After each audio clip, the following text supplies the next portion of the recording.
What's up, nerds? Welcome to Nintendo Power Block for December 12th, 2017. I'm one of your hosts, Corey Derry, and alongside me, as always, that retro code, Edward Varnell. Shinobi remake done by Ninja Theory, exclusively for Switch, E3 2018. Let's do it, Nintendo. Yes! Hi, everybody. Ed, sometimes the things you say are just so out there. I was thinking about that before we started the podcast. I'm just like, oh my goodness. Your thoughts are out there, or about well, Shinobi? My thoughts are out. well, actually both. But yeah, I was just like, that'd be cool if Ninja Theory touched Shinobi and brought that series back and made it Switch exclusive. Like, I would love to see Ninja Theory work outside of Sony and see what they could do on a Nintendo platform or even an Xbox platform. Yeah, maybe. We'll see. I'm just excited we're getting Bayonetta 3. Yes, I've been watching. Dude, I was watching that episode like 4 or 5 times, just seeing us excited and talking about it. I was like, dude, I can't wait. I'm so excited for that. There's so many Switch games in the 2018 roadmap is starting to finally reveal itself. Yes. Excited. I'm so excited. Street Fighter, the 30th anniversary collection. I know, we're getting there. It's in the news. But before we get to all that because there's a lot of Capcom in our news. But Ed, what have you been playing? What have you been playing since last time? It's just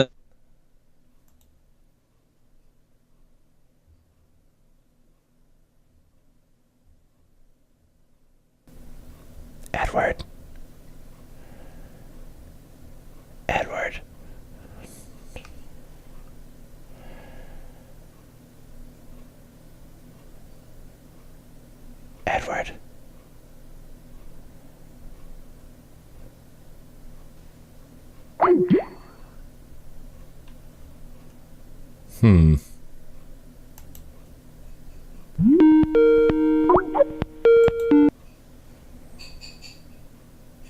Hi. Edward, you went away. Yeah, because you froze. You froze. Right, you with this and you stuck there, and I was just talking. I'm like, You froze. Oh. Anyways, all right, let's try this again. Ed, what have you been playing since the last time we recorded? Okay, so I've been playing Assassin's Creed Origins for Xbox One. At level 20 now, going to do a little bit more side quests so I could get to more of the story in the game. Just like really enjoying it and unlocking my skill tree and stuff. And I realized that you could upgrade some of your old weapons. Like when you pay a certain amount of money, you could upgrade them so you don't have to like throw them away or keep them. I mean, not throw away or keep them, sell them. So I've been just unlocking new stuff and like building up my points, so when I get to my next level and I have that point, I'll go to one of the 3-point things and just unlock it. So working on that. Hopefully I'll be done by next week because I'm probably gonna be playing it every day. Haven't started anything for PS4 yet, but I am going to be popping in Neo so I can start that, and Super Lucky's Tale for Xbox One. I'm gonna pop that in to start that. Also need to start Battle Chasers, Night War. Need to start that also. For 3DS, I've been playing mostly Yokai Watch, Fleshy Souls, playing it little bit by little at work, and when I'm waiting in the car for something, I've been playing it. So I think I'm done with some of the tutorial stuff, and I'm about to get into chapter 3, and then I'll be able to move on with that game and enjoy it. But most of my gameplay this past Saturday was on Xenoblade Chronicles 2, and I finally got past like I think the first chapter or something, or second chapter. So I now have my party of 3. We were kicking the crap out of the boss, like to get to a certain point, like a lot of my money, I had to sell a lot of extra accessories the enemies were dropping and stuff. So now that I got my 3-party group for right now, I'm able to finish some of the side quests. So I think I got 2 more side quests, because I gotta find some gears from one of the townspeople, and I gotta finish the crane mission. And once I finish that, I'll be good to go. But yeah, I'm getting further along in that game, and it's still in my Game of the Year nomination. So nice. So yeah, so that's what I've been playing. Picked up Lego City Undercover for $20 today. Literally brand new copy. And also picked up Fire Emblem Fates Birthright. I have Conquest, but I don't have Birthright. So now that I got both games, hopefully I can return to that game and play a little bit more of it.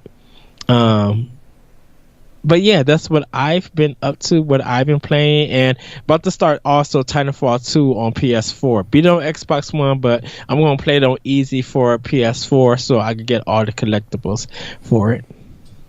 So nice. Yeah. Nice. Well, for me, I didn't really get to game a lot this weekend. Assassin's Creed Origins, I'm trying to finish that. But I've run into an Xbox specific issue where like sometimes like the textures don't pop in, and like while I'm walking through the towns, it looks like the textures just aren't popping in. It's like that glossy kind of like pre-rendered look that you get in some environments when like the textures don't pop in. Yeah. And it's like, and I was looking it up, and it's like it's an Xbox specific issue if you don't have an X. So I've been running into some of those issues, but I'm really trying to finish that before I really try to dive into anything else. And I like my next thing, I have Xenoblade to play, I have Horizon's Frozen Wilds to play, and I have Breath of the Wild DLC to play. So like, yeah. Assassin's Creed went from I'm going to try to do everything to I'm in hurry up mode now. But like all those question marks, man, I got to go find out what's there. Just have to. I just have to find out what's there. And like the question marks are the way to level up to unlock part of those stories. Because right now I'm at a point where I'm strong enough to fight one of the parishioners or something like that. Like the bounty hunter things that come chasing. Yeah. Oh, the Philandas or something like that. I'm right now I'm able to handle the level 20 ones, and then I'll be able hopefully get stronger and be able to go through the rest of the game. So that's my plan for that game. But yeah. I understand what you're talking about. Yeah. Other than that, honestly, this weekend was so busy, and like when we sat down to record, like I was working on some things for NGR 2018 stuff, and I haven't sat down. Like I turned on the Breath of the Wild Champions Ballad quest. Like I downloaded it, I popped the game in, and like the things it wants you to do, I just didn't have the time to sit there and like really have the patience to do it. The way you unlock the quest, you have to go to these 4 locations on the Great Plateau. Mm-hmm. and use the special weapon that they give you to I don't really know what you have to do, and like this weapon like it kills everything in one hit, but the drawback is like everything can kill you in one hit, and like I just didn't have the patience to sit there and do that 4 different times. And I think you have to destroy something in the areas or whatever, but like I just have not gotten around to doing it, and I wanted to play it so bad so we could talk about it today, but I just haven't really played anything other than Assassin's Creed this weekend and Xenoblade. Mm-hmm. Xenoblade, I got past the first probably like 2 hours, and like I'm on that the Titan that you land on after, you know, that first kind of main thing that you do. So, you know, after you beat the ship. Yeah. Okay. And like that's where I'm at, and I need to keep playing that game. You know, I'm happy a lot of these games are on Switch that I can just kind of like, you know, play it in handheld mode. But like, I want to experience Breath of the Wild, the first chunk at least, on the TV. So I don't know. I'm working on NGR Radio's Twitch channel. Matt and I were talking about this earlier. We want to start, you know, our Let's Pod and Plays, Ed. We want to start streaming them, and then Matt and I want to start streaming some stuff like Bloodborne and Fortnite. And Matt and I think are gonna do a Dark Souls Bloodborne series or whatever, like where we kind of play through them together. Okay. Because he's like an expert and I'm not. So like there's a bunch of different things we want to do, and if I can stream it, it'll be easier to rip from Twitch to put on our YouTube channel and stuff like that. So, you know, this is kind of part of the reason why I'm taking a break from the other shows is because like I'm working on new intros, new music stuff for intros, you know, for our shows for 2018, because I want 2018 to feel like not like a reset, but kind of like I want to make everything feel fresh for everybody again. So, so that's kind of like really what I've been working on. But I really want to play Zelda so bad, man. Yay! It's just like it's sitting there waiting. So maybe this weekend or you know, in the next couple days, if I get off work early, you know, I'll be able to sit down and play. Tonight I'm going to play some stuff. I think Moose, Matt, and I are going to stream some Fortnite this week. Yes. Because, that was the other game I was playing. I was just telling you about this before we started the show. Fortnite Battle Royale. Been playing. I played. They've been wanting me to play with them, so I'm like, okay, I should probably practice before I play with them, because they've been playing for like 2 months now, or whenever it came out, they started playing it, and I was like, I should probably know what I'm doing before we start streaming that stuff or you know, playing squads or whatever. So the first 2 matches, like I was like, okay. I was looking at the map on the party bus or whatever, battle bus. I don't know what it's called. Battle bus is what it's called in Fortnite. Yeah. I was like, okay, I probably want to go to an area with buildings, because that's probably where all the good stuff is. Like, you know, the point of the game is you start with nothing and you gradually find stuff so you can be prepared for that last battle or whatever. And so I landed in like this airport hangar the first time, and I was like running around the airport hangar, and somebody had already landed there and found like a weapon and killed me within like 10 seconds. And I'm like, oh, well, that sucks. That's not a great first experience. And so I was like, the second time I'm like, okay, maybe I'll go over here to these buildings that are tall and multiple levels, and I'll land on the roof of one of the buildings and kind of work my way down, right? And like I landed on the roof and I found a sniper rifle, and I jumped off the roof because I was like, I want to get a feel for the game. So I jumped off the roof. I want to see how fall damage was like.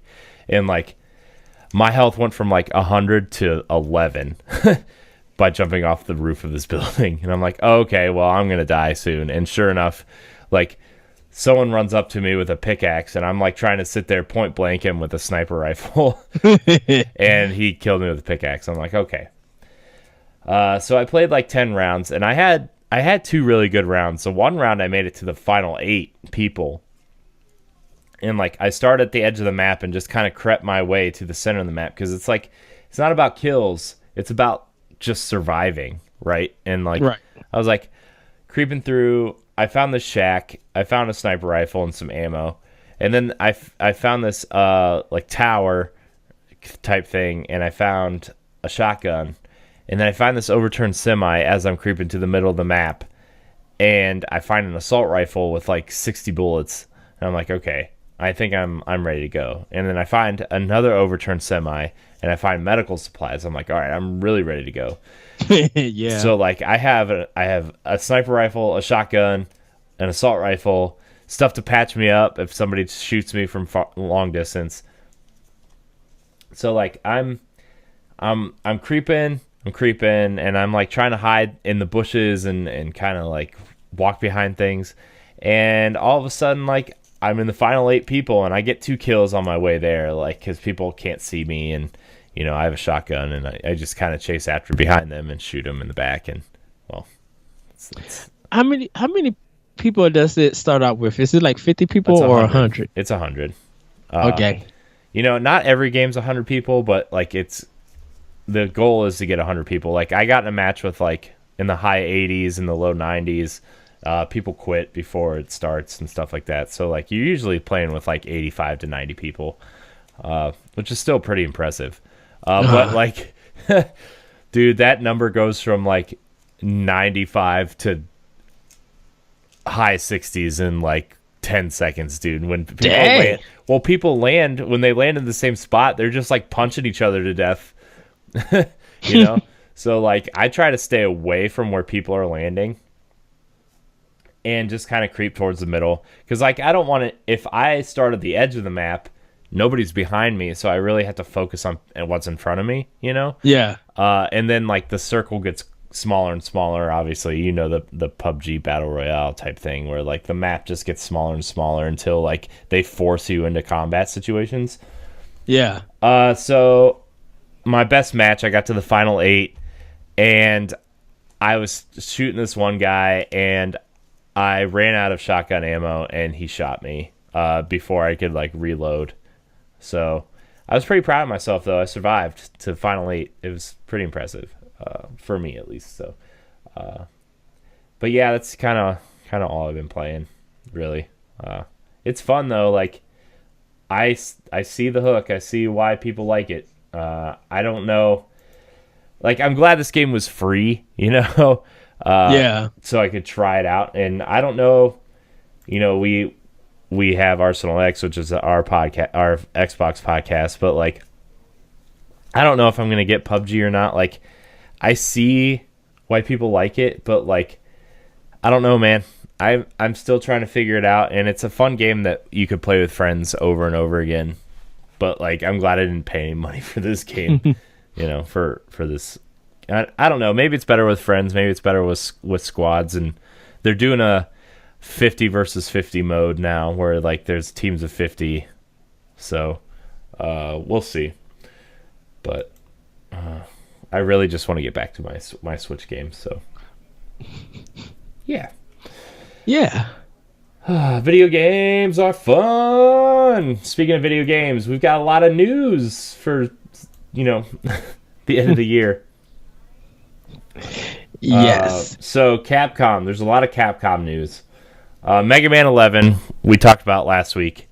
Mega Man 11, Legacy Collections 1 and 2, all confirmed to be getting physical releases for Nintendo Switch. So for you physical collectors out there you go. I'm excited.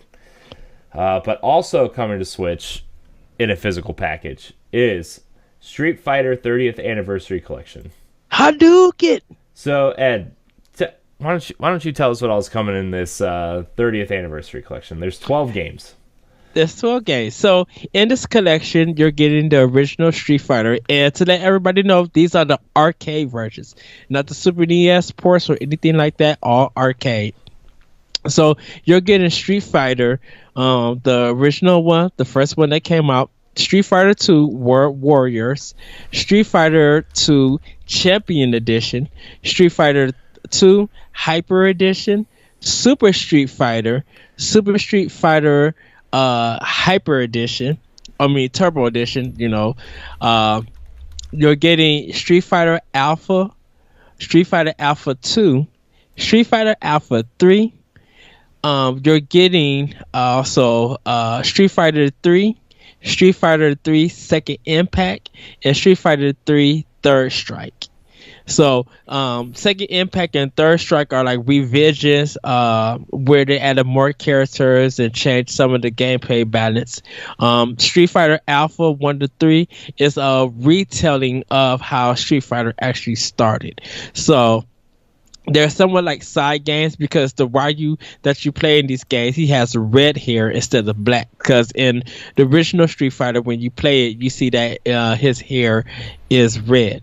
Now, it's kind of weird because they started adding characters from Final Fight, like Cody, who was the main character. He's like in a jail outfit. And if you guys play Street Fighter 4, you know what I'm talking about.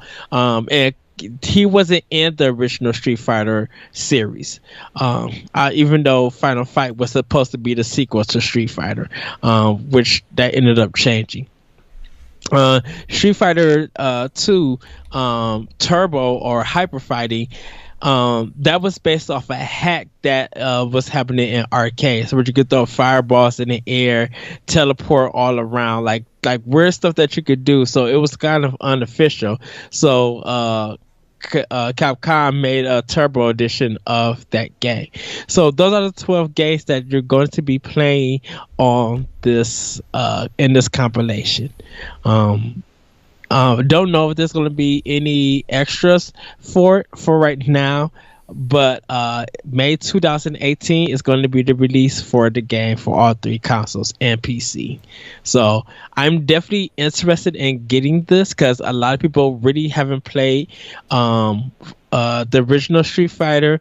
People who own Street Fighter Ultra or Ultra Street Fighter 2, that's still a game that you guys could keep. But if you want the arcade experience, you might want to get this game. And Third Strike is one of my favorite Street Fighter games. And people should play the Alpha series. It was really good. I had the Alpha series on all three games for my PlayStation when they each came out. Nice. Yeah. So this is part of the. I'm really surprised that they kind of with this announcement, like they announced this for every platform, but with this announcement they kind of said with this announcement that they're like actively looking to support Switch. This is a quote from Capcom. Switch works better than expected, and we want to port more games, even if they didn't appear on a Nintendo console in the first place. The company is interested in bringing more ports to the Switch. That's according to Capcom's CEO. I'm not even going to try to pronounce name. I'm sorry. They would like to port more Capcom games to Switch. On top of that, he said they wanted to bring games to the Switch that were not previously released on Nintendo consoles. So for me, that means like I'm sure like Resident Evil 1, 0, 4, 5, and 6, those remasters that they did for Xbox One and PS4. Mm-hmm. I'm sure those are all coming. I'm sure what else is there? It would be good if the Devil May Cry collection that Xbox One and PS4 are getting, that 3 collection, that new version, that would be good to come to Switch. Yeah. Dragon's Dogma would be a great game for people to play that game on the go. As successful as Skyrim is and The Legend of Zelda, people will be crazy not to play that. You got the Dungeons and Dragon games, the arcade ones, or the Capcom arcade classic, or Capcom classics, I think is the compilation. That would be good on Switch because you get about good 20 some games on Switch, and Volume 1 and Volume 2, they were only $20 when they came out, so that would be a good fit for it. Lost Planet you know, if they could rework the controls for Lost Planet and Lost Planet 2, or even make the trilogy of Lost Planet on Switch, that would be a great thing to do. Like there's ways to go about it. I think Dark Void was one of them too. It was like that Rocketeer one, but it had like bad controls or something. Like they could bring that. Like a lot of stuff from the PS3 and 360 days, they could like tighten up, fix, and port it to Switch. Yeah, I think Capcom fits right at home on Nintendo. Like there's a lot of companies that like, you know, maybe you wouldn't think would support Switch and are like Bethesda and Square-Enix. Like, I really think Capcom fits right at home on Switch, and games like Resident Evil fit there. Mega Man obviously fits there. I think, you know, with depending on the success of Bayonetta, maybe we will see a DMC come over. You know, it's a matter of time. I think it's a matter of when, not if, now on a lot of these games, and so I'm excited. Like, I wouldn't even be surprised if they try to port Resident Evil 7 over at some point. So we'll see. And I'm excited. I would probably be more likely to try Resident Evil 7 on Switch. You know, I don't do scary games, but we'll see. Speaking of companies that want to support Switch, Square-Enix says Switch is very attractive and important platform for us. Square is very much interested in Nintendo Switch and are bringing their older games to the platform, sort of like what Capcom is doing with their games. Sorry, wow. The Switch is very attractive and important for us. As a games company, having the breadth in our portfolio is very important, and the Switch is being such a unique piece of hardware, said Square-Enix CEO Yosuke Masuda in the latest issue of MVC. He also said, one of our big initiatives is to get as many of our past titles available via digital releases. Among the younger generations of gamers, you've got a lot of people out there who have heard of our past titles but never had the opportunity to play them. He also pointed out Square Enix isn't just interested in releasing straight ports of older games, but that those older games have to be modernized as well. Just straight ports isn't cutting it. We need to update and modernize them to make them something that works for modern gamers as well. So, to me, that means the updated versions of Final Fantasy 7 and 9, the PC ports, you know, I Am Setsuna and Lost Sphere we're obviously getting. But this also means, for me, like, what if they bring Kingdom Hearts over? What if they bring Final Fantasy 10, 10-2 HD, Final Fantasy 12? You know, like, some of these, you know, older games that haven't appeared on Nintendo consoles before. So, right. I'll be excited when they start, you know, using titles in their examples, but like that's enough to be excited about that Square is at least interested in doing it. Yeah, probably maybe some of the WiiWare games that Square made come to Switch, or like even Final Fantasy Tactics War of the Lions, the updated version from PSP, or you know, like you said, the WiiWare stuff like Final Fantasy IV, the After Years, the sequel to Final Fantasy IV, if they do like the complete package or whatever. So, yeah. I'm interested in seeing a lot of those too. I would be down for a Final Fantasy compilation, like 1 to 3, kind of like what they did on PS1, like the Origins and then Chronicles and Anthology and all that stuff. So, yeah, I'd be super interested in that too. Let's see here.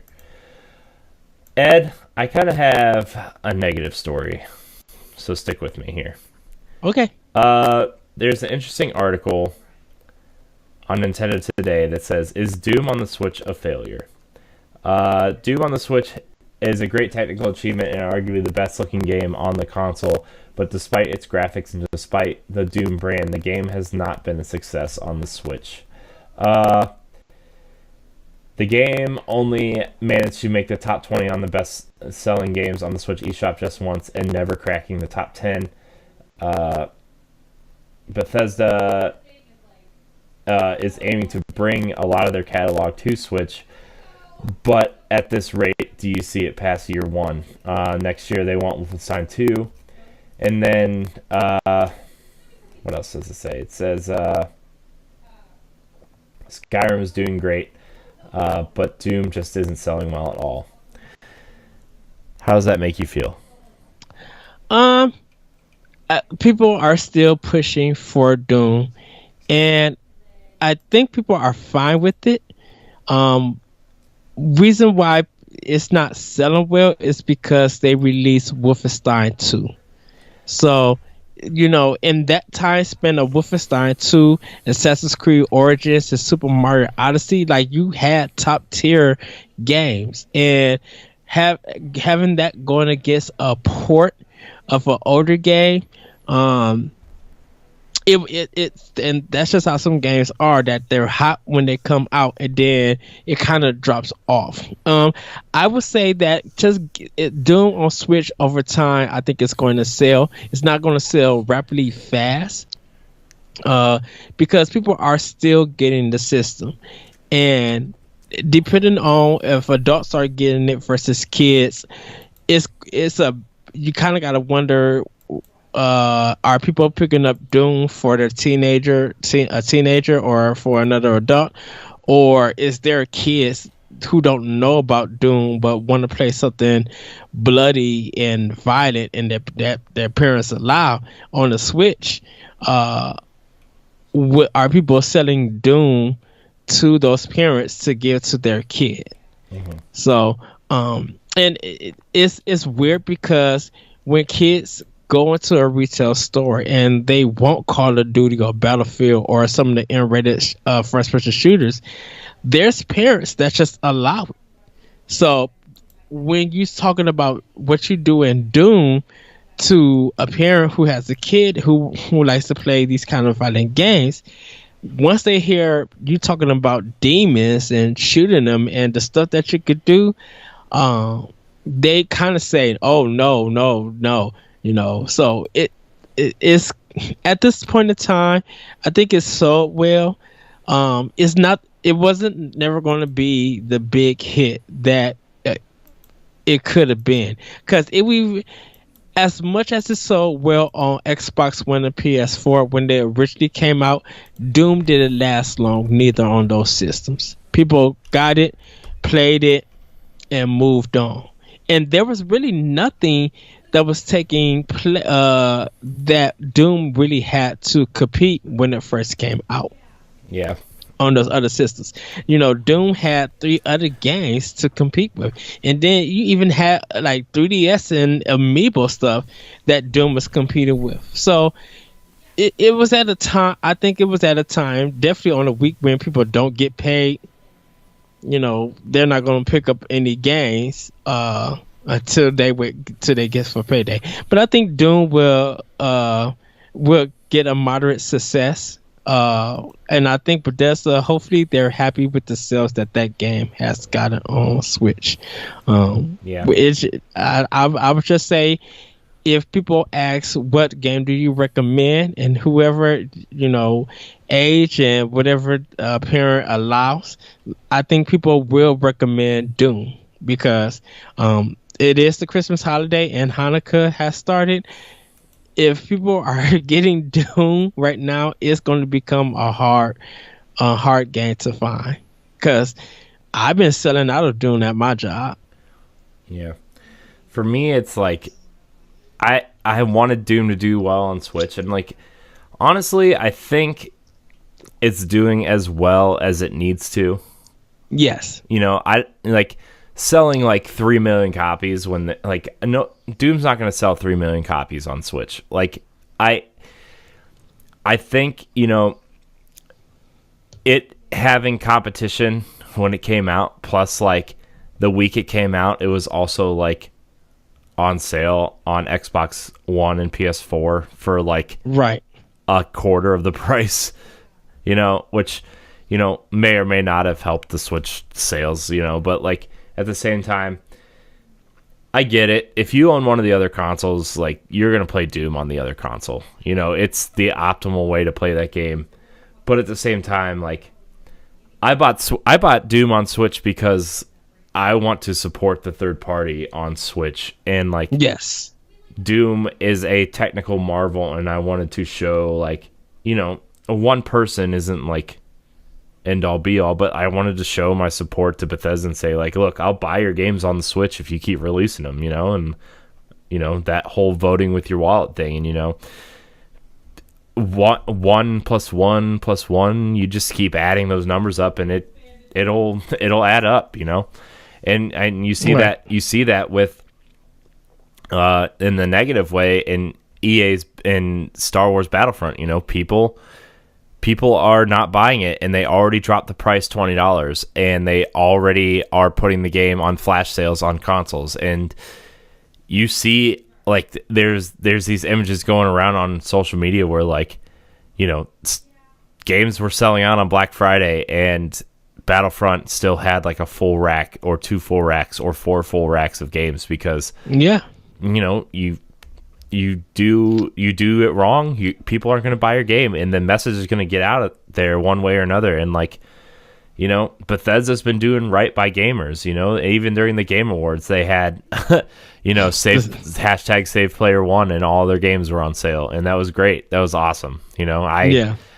I wish I could have had some money to buy some of the games on PS4 or Xbox One just so I could support them.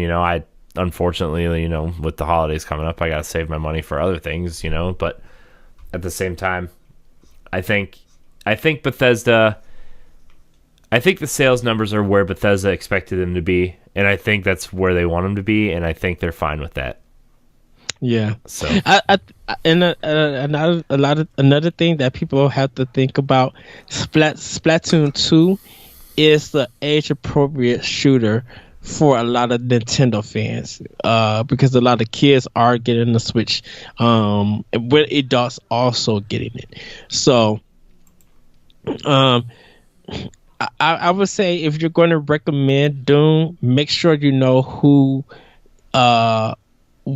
going to be playing it and what the age is, because you don't want to sell a game like that to a parent who's going to give it to a 9 or 10-year-old.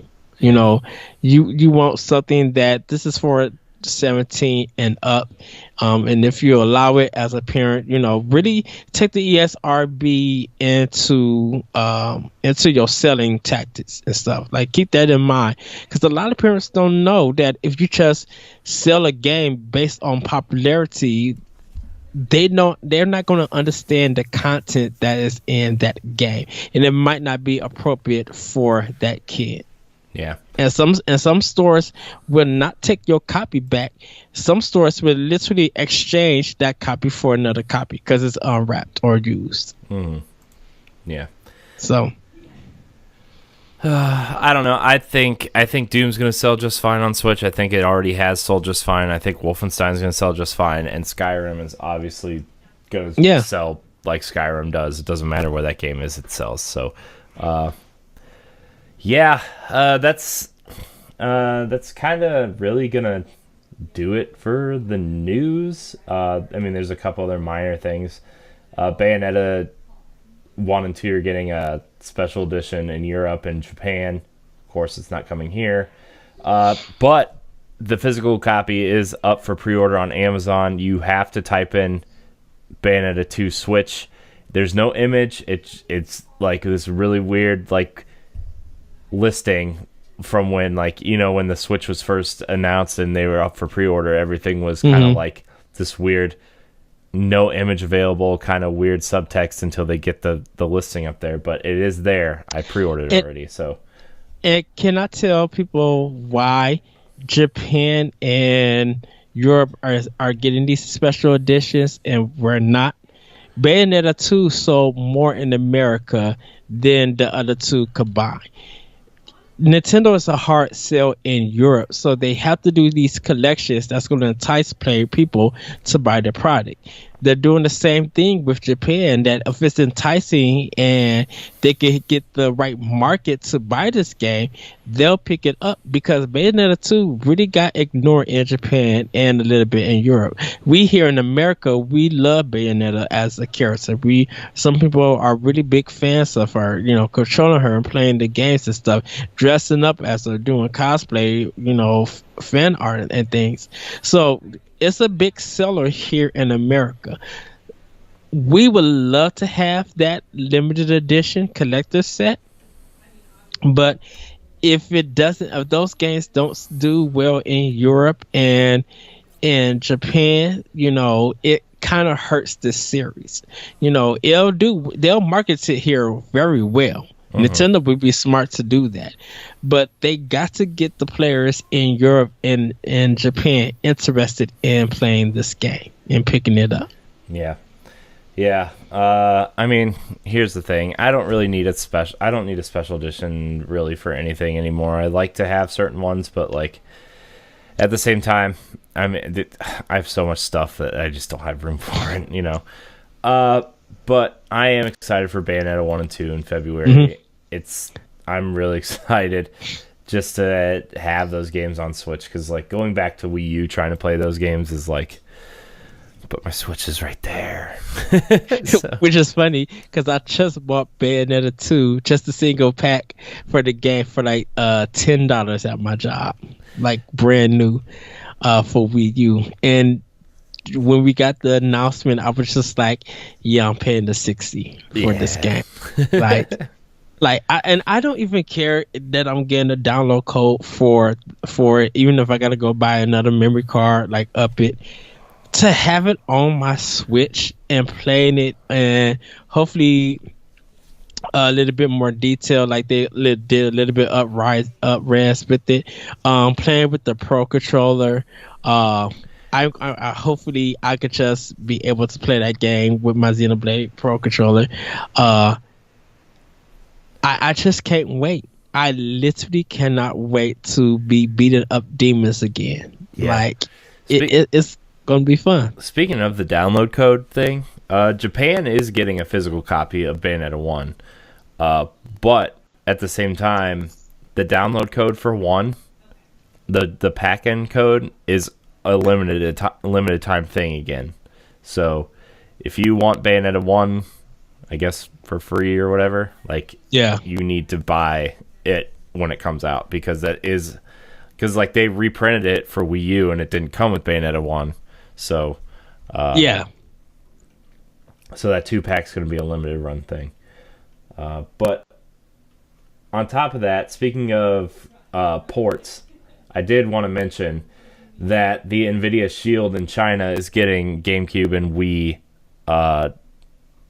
remasters of games. So that kind of bodes well for maybe them coming to Virtual Console or repackaged in some way. They're getting Mario Galaxy 1, Legend of Zelda Twilight Princess, Punch-Out, and new Super Mario Bros. Wii, all in 1080p high-res on the Nvidia Shield. So, yeah. And just to let everybody know that that tablet is $200 in China. So it's not like you already got a particular tablet and now you can buy those games. No, you have to buy this tablet in order to play those games. Yeah. There's two things I want to mention about this thing. The Nvidia tablet, it is available here in America, but not the games, just the tablet. Those games are not available here. But the Switch runs on the same basic architecture that the Nvidia Shield runs on.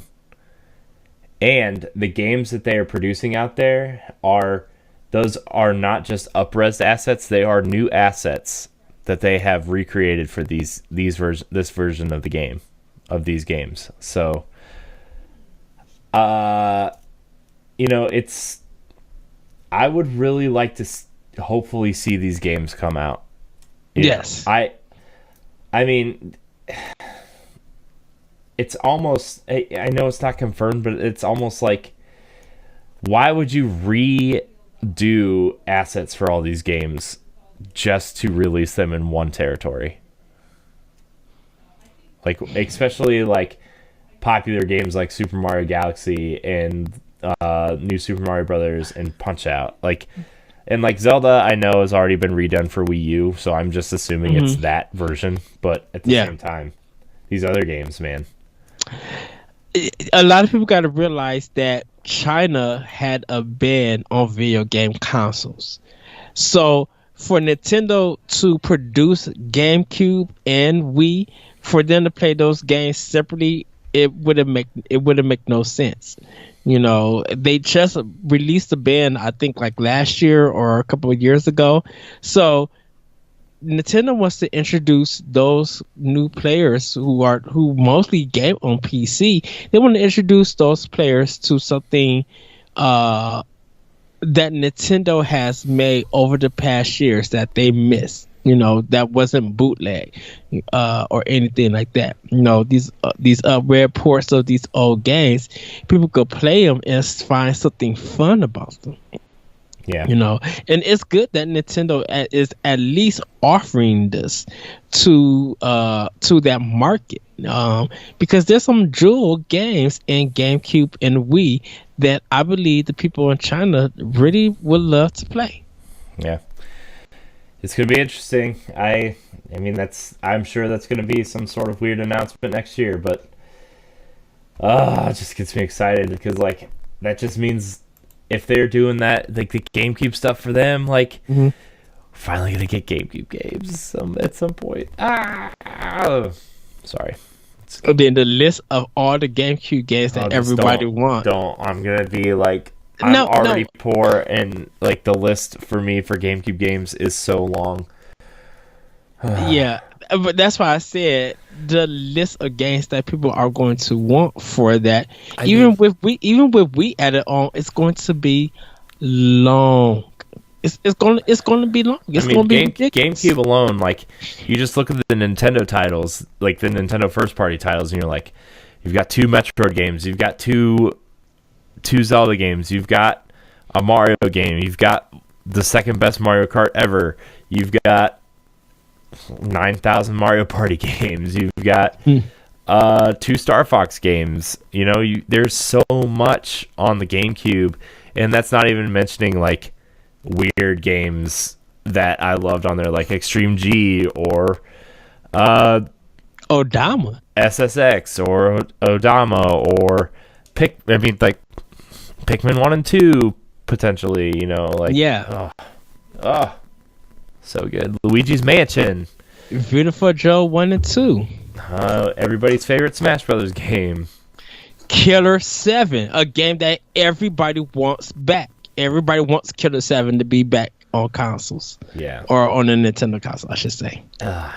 There's just a lot there, and it just makes me happy and sad at the same time because I'm like, my wallet's already empty.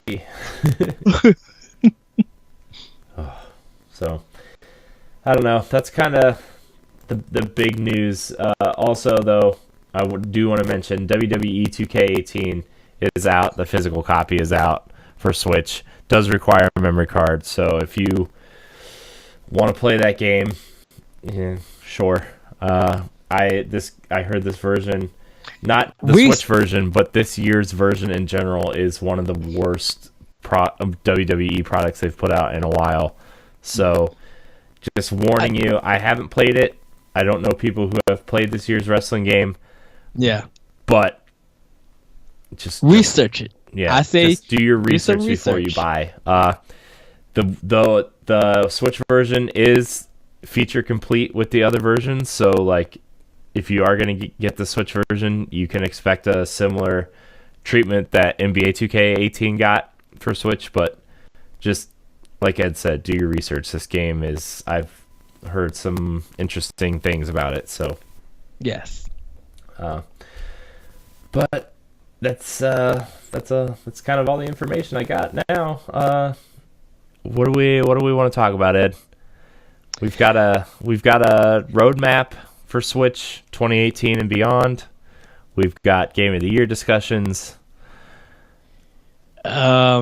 I mean, our game of the year discussion will happen later because Yeah. we got to get titles and games and things like that. Yeah, I think that's going to be next week. I think we decided on Yeah, that. So, next week.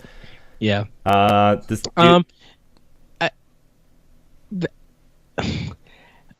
earlier, like last month, we talked about Microsoft putting some of their games on other platforms, and how we talked about what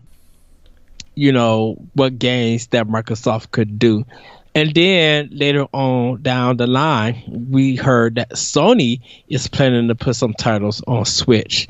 Like, I think through one of their different developers and stuff. Sony Music Entertainment has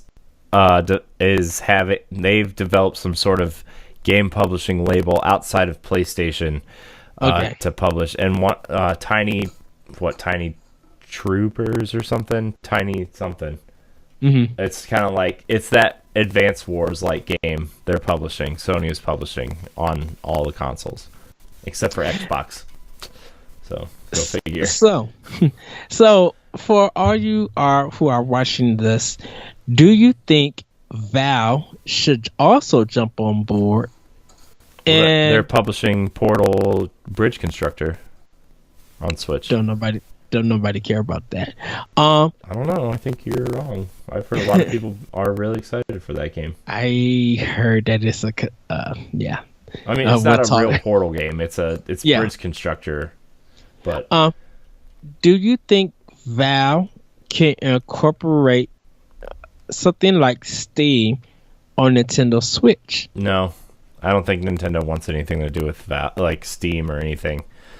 I don't think Valve is interested in working with Nintendo either. I just think they're two entities that function separate. They're two different game spaces. They're two different audiences. There's crossover obviously, but like they're just two different audiences. The way Valve works is so different from what Nintendo is trying to do right now. Like, I think Valve could port some, like, I think Portal would be an awesome game to have on Switch, but like outside of publishing titles on the Switch, like I don't think Valve would ever like really work with Nintendo to do something specific, you know. Well, did you think they should?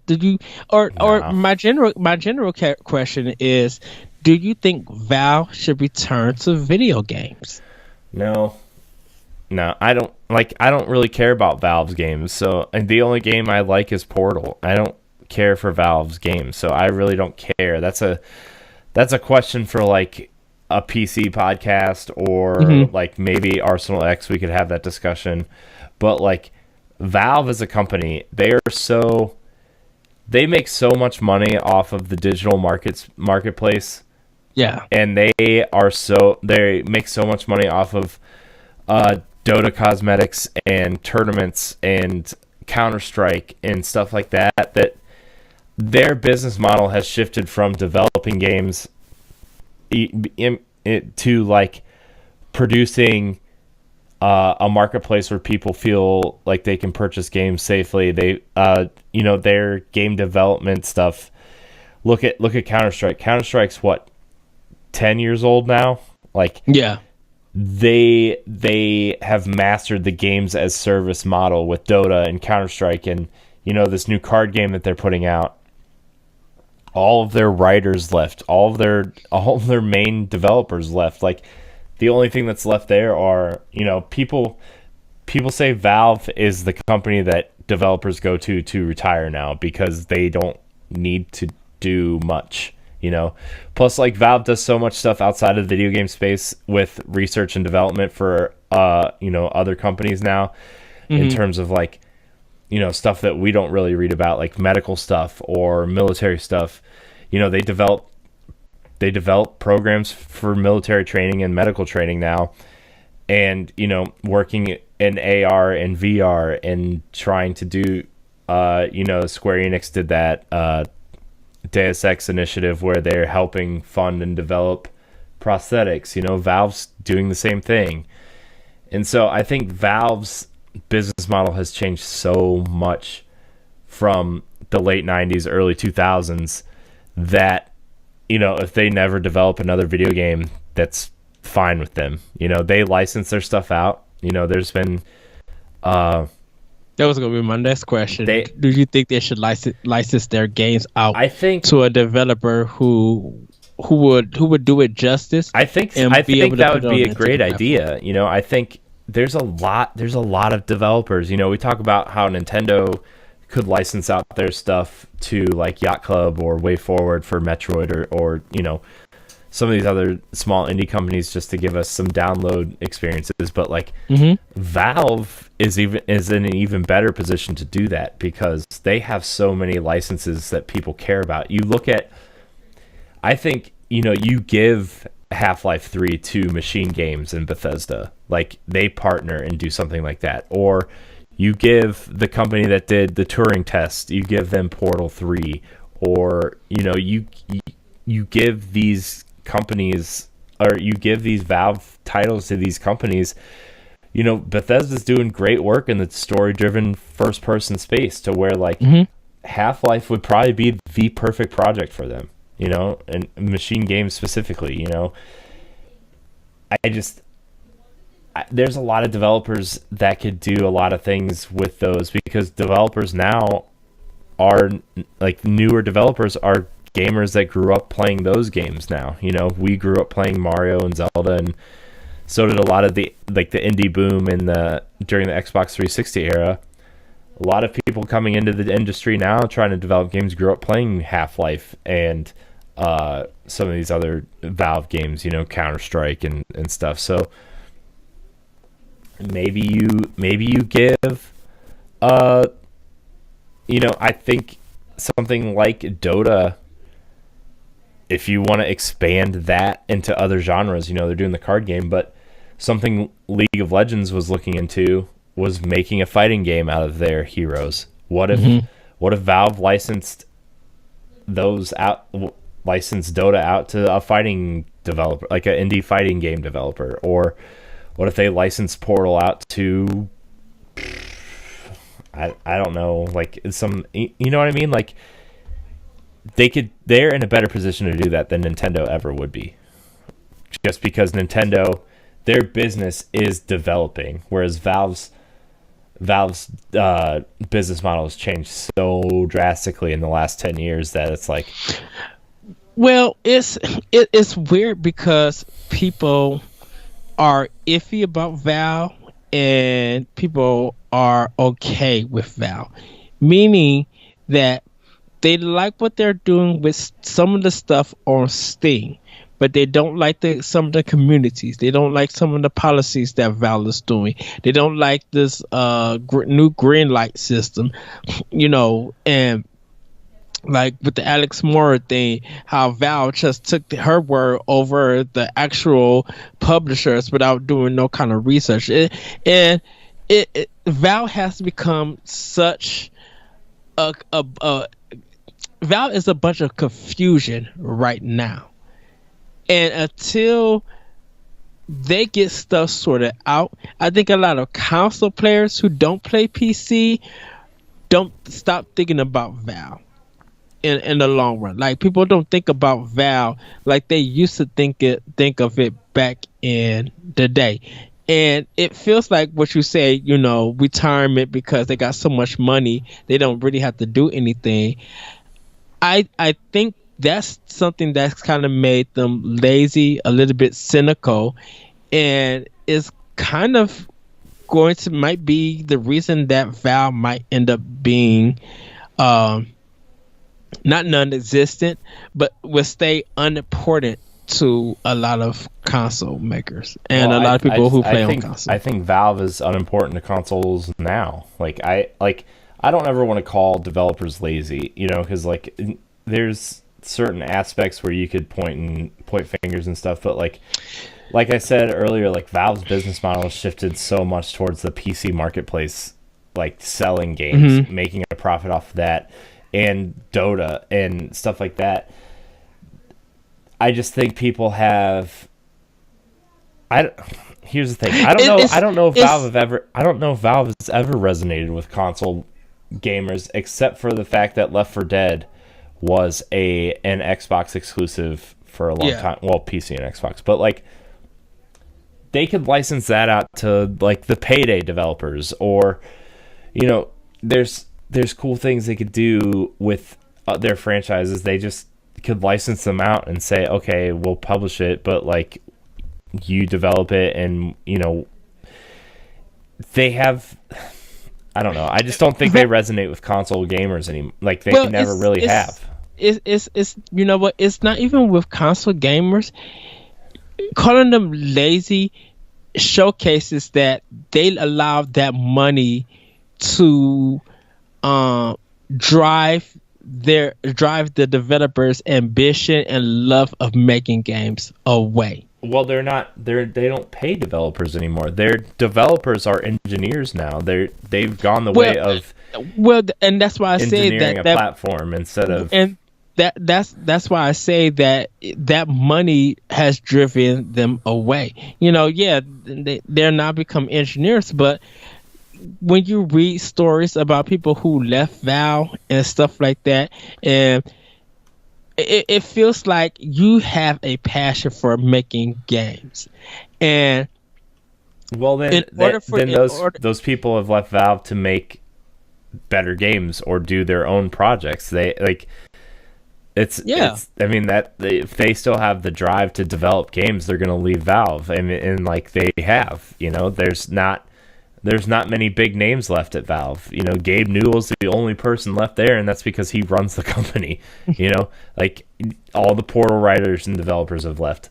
All of the Half-Life writers have left. All of the Left 4 Dead developers left and made what's that game that came out at the beginning of this generation? Evolve. Like those guys are all gone. It's like it's really just a team of engineers and retiring game developers to make hats for their most successful game of all time. And that's kind of sad that a company does that to do that to people who used to love working there. Like being a developer to a digital platform, a lot of people who have voiced their opinion is just like, why? And so that's why I asked the question, if Valve was able to get, hypothetical, if Valve wanted to go back into developing games and having some kind of platform, and they decided to work with Nintendo to bring up a Steam like it's not actual Steam, but actually be able to bring like a Valve system of a Valve kind of system for their games. Like Nintendo already has the eShop. They wouldn't do that. But kind of almost like crossplay, like not crossplay. Like if you buy a game on Switch, it goes into like your account for Steam on PC, or if it's can't really say Windows 10 because that's more Microsoft. But if it had something like that if you bought something through a Valve store, you get to choose between Switch or the PC, or you could do both at a discount or something like that. But it's not other third party. It's just strictly Valve games. Like they're like Nintendo specific indie Valve games that you could be able to make, for a Steam account on PC and be able to play with Steam users or things like that. Like if Valve decided to get back into that, do you think that would be a major win for Nintendo and Valve, or because there's still money, because they're still rolling in the money, none of that even matters? Like that shouldn't even, people don't want that to exist. I mean, I just don't even think they just don't even care. Like they're rolling in so much money that I just don't even think it matters. And like I said, if Valve would do that, there would have to be like a Valve specific app for Switch that people would probably have to buy into, and then it would like if you're doing like a cross buy thing, it would have to be like, okay, I bought this game on Steam, and you'll be emailed a code to download it on your Switch or something like that. But at the same time, it's like, I don't even know if Valve would even care to do that, because that's losing money for the indie developer, that's losing money for Valve, that's losing money for Nintendo. Like, everybody's losing a piece of that pie to the point where why? But it would only be Valve and Nintendo, because Valve has developers making those games. No one else outside of Valve is making it. Everybody is all in-house at Valve. I don't think Nintendo fans care enough about Valve to even try to do that. Honestly, like I don't know. So do you think Valve is just? Do you think Valve is just not important enough? Important enough to be on any console. No, it just needs to stay on PC. Valve is a PC entity, and that's where it makes all their money, and that's where it's most important. And everyone else, like, if you own an Xbox One, all those games they put on Xbox 360 are backwards compatible. If you're a PS4 owner, then you just don't get those games.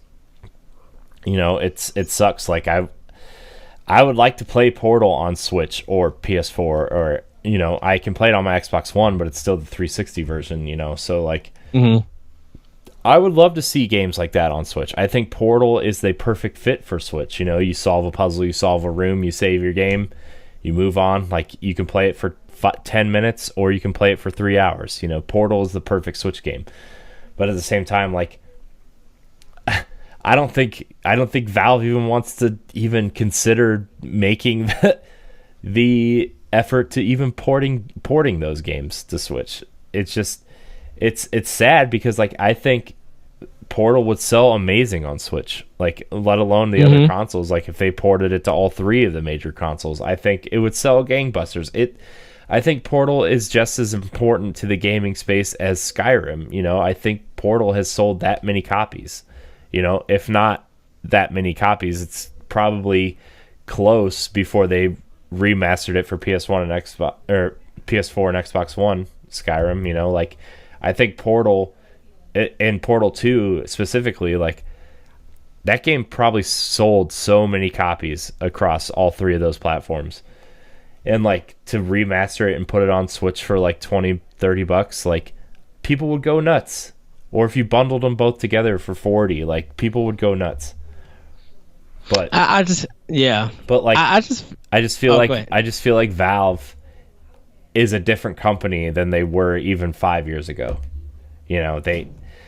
They're trying to just do so many different things, and it's just a machine now. There's no, like, there's a difference between calling a developer lazy, which I don't think Valve is lazy, but they don't have the developers with the heart to develop games anymore. They have developers there that will make them Dota skins, make them Dota maps, and update Dota every year for the Invitational, and that's what they do. And they have up and coming developers basing a card game off of Dota, which is their next big cash cow. They're looking for ways to make money. They are a business.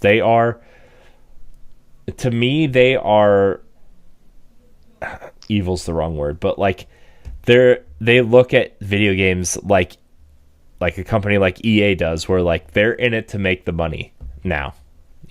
Development costs too much money for them. They're looking to min-max their profits. They make 30% off of every game sold on Steam. They're going to make a ton of money off the Dota card game. They're already making a ton of money off of Dota skins. That's the company now. and whether fans like it or not, that's the company, and that's what we're going to have to deal with until Gabe Newell retires, sells the company, or someone else takes over the company and says, look, we have all these great IP, what can we do with them? And that's not going to be for a while, because as long as Gabe Newell's doing these things, and plus funding the research and development of virtual reality, augmented reality, all these other non-gaming related things that they do. It's, I mean, they don't get me wrong, they've done well as a company, like as a company, as a business, they are doing well. But what gamers want from them, it's different, you know. It's just different. Then my last question: do you think Nintendo will welcome Blizzard? Yes. And yes, because I used to think Valve and Blizzard, like 10 years ago, you look at Valve and you look at Blizzard, they are two companies that were comparable, right? They have franchises that people love. They put out maybe one or maybe two major games a year that people love, people still play.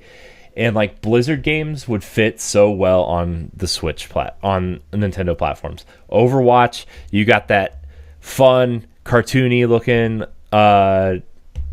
art style, runs on everything under the sun. You know, they make great games that run on underpowered hardware. You know, Diablo's a great loot-based game that we don't have very many things of on Switch. You know, we have Skyrim now, but that's not the same. You have Nine Parchments, and which is kind of like the indie version of Diablo, but like Diablo would fit well. I'm not sure like how RTS would really work on there, but if you would, I don't really know how RTS would really work on Switch, but like you have your big games like Diablo and Overwatch on Switch, like that would be incredible, you know. I think Blizzard works better on Nintendo platforms than Valve could even hope to right now. Do you think Valve would get jealous? No. Or they would be upset? I don't think Valve cares, because they like Blizzard sell, like if you're talking PC entities, Blizzard sells games through their storefront. They sell their own games through their own storefront.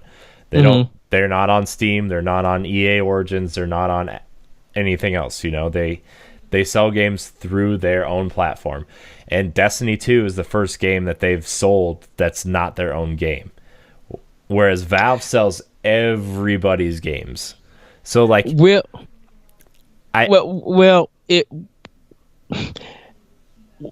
would Blizzard's system will work on Switch, or you know, like just Blizzard selling their games on Switch. I think Blizzard would just sell their games through the eShop like they do on Xbox Live or PSN. You know, they sell those games straightforward. You know, Xbox gets 30% and then Blizzard gets the rest. You know, I think, you know, once Nintendo's online service is up and running and has a decent infrastructure, I mean, we see games have microtransactions on Switch already and expansion passes and stuff already.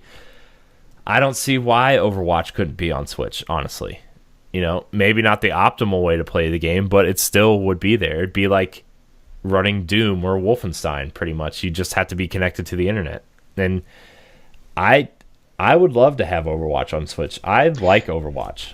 I literally would love to see what League of Legends would do on Switch versus Dota. I would, if they could do cross-play for League of Legends. Though. They require so many hotkeys and so many, like, League of Legends and Dota specifically use every single key on the keyboard. How would you even remotely try to do that on a controller? They would have to build specific versions from the ground up, and they don't want to do that because they're already too successful on one platform. I think they could simplify. I think you would have to look at games like Paragon or Smite or you know, games that are already developed with console in mind to even, like, I think those games would work much better and much smarter on console than Dota or League ever would. Well, I think a stripped down version of League of Legends can work on Switch. They're not going to do that because they've already got it functioning on a platform that people love. Well, yeah, but that's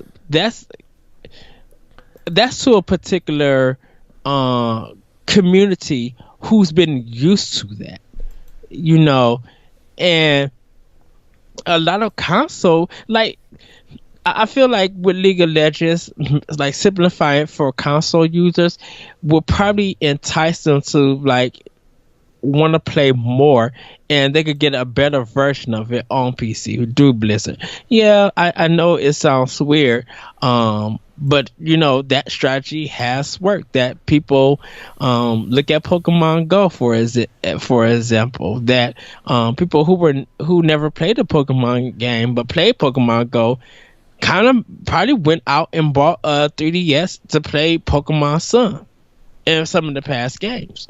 You know, if Blizzard could do something like that with League of Legends or even Hearthstone for that matter, you know, like if I just feel like if they was able to get League of Legends running on Switch, and let's just say, let's be hypothetical. Let's just say that they do get League of Legends running on Switch and they offer a keyboard that you could plug in and use on it. You know, of course, if people don't want to try to build a PC or like spend enough money getting a PC to run that game, if they could run that game on Switch with a keyboard and maybe sell it as $100 package. You get the game, a nice instruction booklet, and artwork, maybe a CD or something, and the keyboard for $100. If they were able to do that on Switch, they're not going to do that though, and you can get the game already for free on PC. They're just not going to do that. But the thing about it is, if I'm just saying hypothetical though, but if Blizzard did that, what would that mean for Dota? Let's just say Blizzard did own League. I thought they did. No, League's it's Riot Games owns League, and Riot Games is its own thing. Oh, I thought. Sorry, Blizzard. No, Blizzard's MOBA is Heroes of the Storm, which would probably work on console. Oh, because it's a very simplified version of a MOBA. Oh, mobile. Okay. I'm sorry, everybody. I kept saying Blizzard and League of Legends. I thought League was by Blizzard. That's why. Because I know League of Legends is big, but a lot of people don't talk about Riot Games, or I just not part of that community. So I forgive me, everybody. I'm wrong. Sorry. I mean, but, even if you weren't mentioning Blizzard, like you still were making like a conversation point. Yeah, well, if Riot Games were able to put League, like, and that expanded its base versus Dota, what would happen? Did you think nothing would happen? Well, League of Legends is already bigger than Dota because it has a worldwide player base, whereas Dota, even though it has a worldwide player base, is like restricted in some regions, and like it just. League of Legends is, I don't really know how it works because I'm not in that community, but I know League of Legends is already bigger than Dota. I just don't know how it works. You know, that would be like, I don't even know who you would talk to. There's a podcast where they talk about Dota all the time called Rebel FM, and they talk about Dota all the time. So yeah. I don't know, maybe like a Nintendo podcast isn't the greatest place to talk about that, but going back on your point of like Blizzard, I think Blizzard is at least looking at the Switch for certain things. You know, I think someone at Valve is looking at Switch for certain things. Valve's business model is so ingrained in selling stuff now and not developing. And like Blizzard is a special company in terms of like they want to make sure their games are perfect before they send them out. And I think that's why everybody loves them. I think Blizzard is the Western version of Nintendo. They have IP that everybody loves. You know, they take great pride and great care of their IP. They make sure their games work perfect before they send them out. Yes. And I think that those two companies would work very well together. That said, I think if Blizzard was to work with Nintendo, they would really have to polish and really work out the kinks, just for the simple fact that the Switch is different architecture than Xbox One, PS4, or PC. Not that they can't do it. I just think they want to make sure that the games run well before they release them. I think Diablo, whatever's next for the Diablo franchise, I have no doubt in my mind that the next Diablo game will be on Switch. I really don't. I really think so. I really think it will be. Mm-hmm. Overwatch is a different animal because I think Blizzard wants because you have to be connected to the internet to play Overwatch. Yes. And like we have examples like Splatoon where like you can connect to a mobile phone to play outside of your home, but at the same time Overwatch requires the constant internet connectivity. It requires you to, have a sufficient internet connection. And until Nintendo's online infrastructure is set up and kind of proven, yes, I don't know if we're going to see Overwatch until then. And we might never see Overwatch. It might be too late for Overwatch. But whatever they're working on, like a sequel to Overwatch or, something new, I think whatever Blizzard's working on, the next game they put out will make its way to Switch at some point. And I'm thinking it's Diablo. They've put out StarCraft recently. Like StarCraft 2 has come out after Diablo 3. Overwatch is massive. World of Warcraft is its own beast. But I really do think that whatever's next for Diablo specifically will make its way to Switch at some point.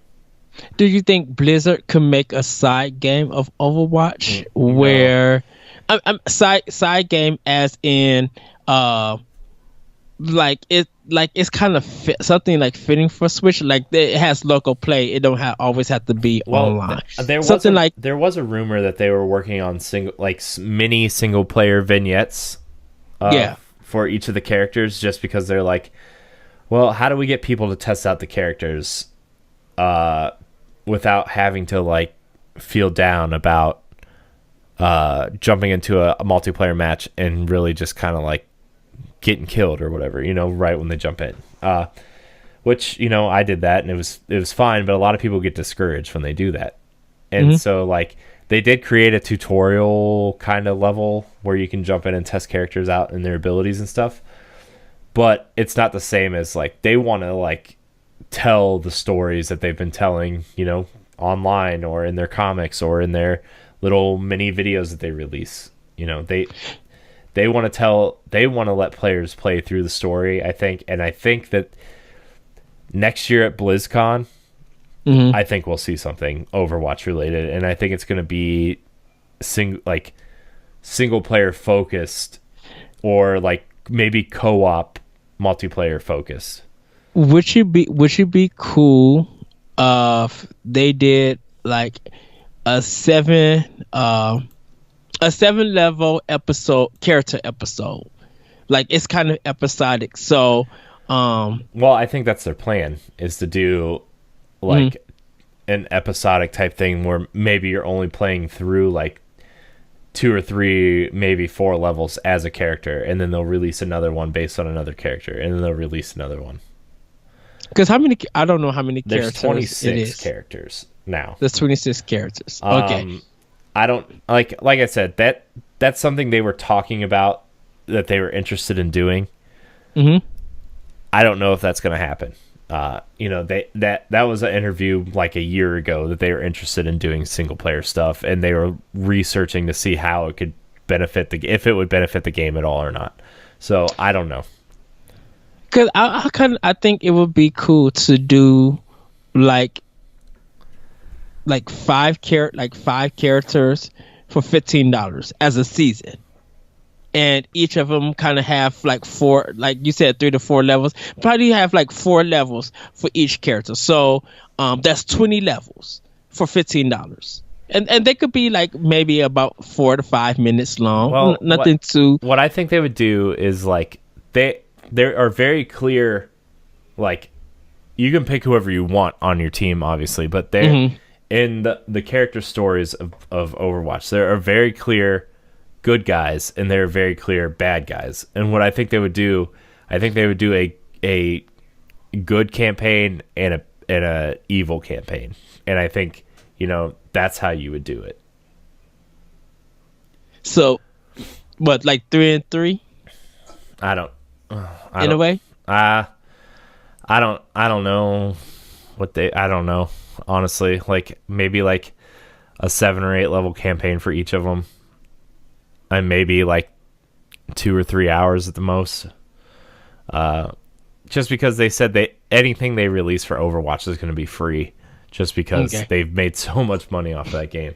And they fund the game through the loot boxes anyway.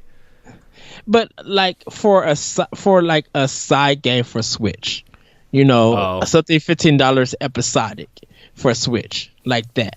I could see with the good like versus evil, or a good story, bad story, or evil story for if they were to release characters. If they were to release a new like single player focused Overwatch game, I think they would just do like a $40 game, and it would just be a campaign. Or they would release a new $60 version where you got the multiplayer game that's out now and then the single player campaign. Okay. I think that's honestly how they would do it. And then like if Blizzard was to do a campaign style thing, it would be kind of like Halo 2 where you would switch back and forth. Ooh. I like that. Between the two, and then maybe they converge at the end or whatever, but I don't know. I think that would be cool, that Halo 2 one. Mm-hmm. I think that would be cool. Yeah, I think if they were to do some sort of campaign for Overwatch, that's how they would do it, because there are very clear good guys and there are very clear bad guys, and each group has their like leaders that you would probably play as, and then you would learn the different.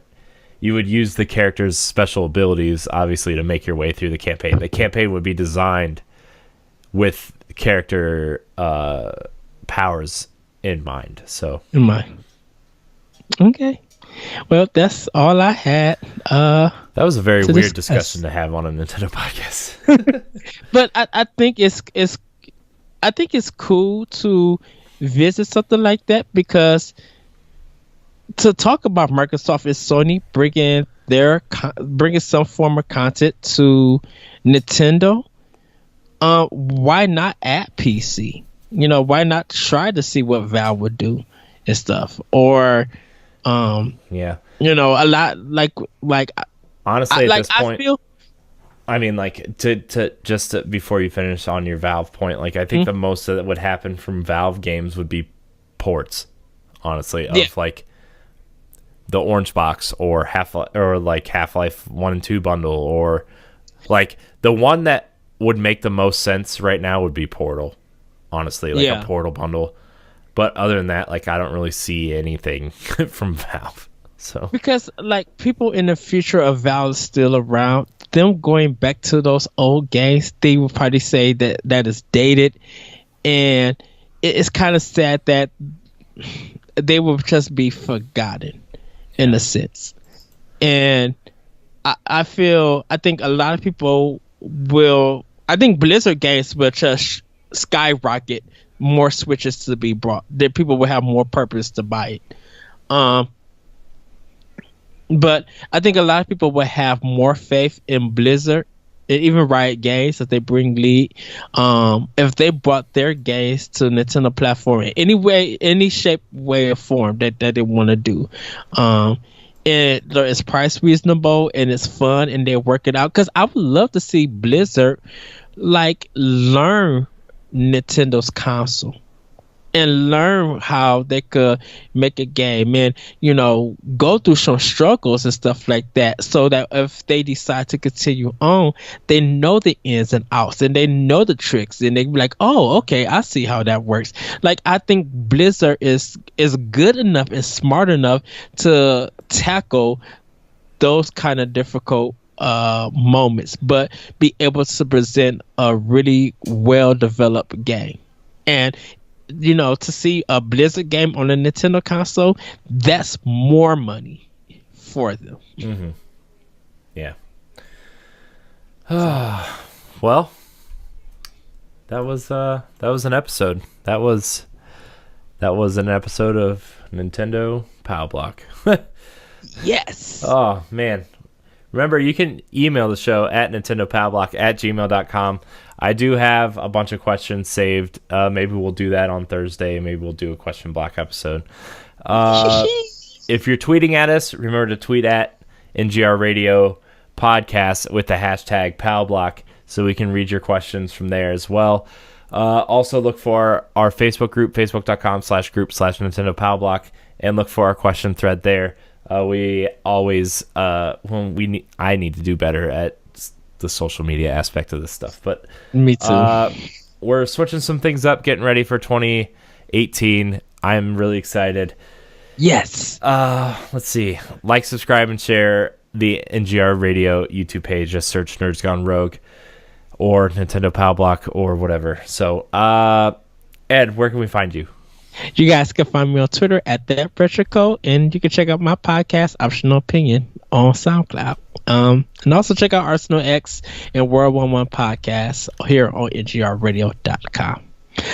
Friday, everybody, will be the showcase of NGR Radio's buyer's guide. So hopefully you guys will read it, give it a look over, hopefully some games that's on it that you guys will pick up or even go revisit if you're getting a new system this year. Yeah. You can find me at CoreyNHD on Twitter and Instagram. You can find me on NGR Radio and a plethora of shows on the NGR Radio network, I guess. Check out our website, ngrradio.com. Let's see what else. Download our family of shows, Arsenal X, World 11, Nerds Gone Platinum, and of course, NGR Radio. Thank you so much for watching, and until next week, we love you. Bye, everybody. Woohoo!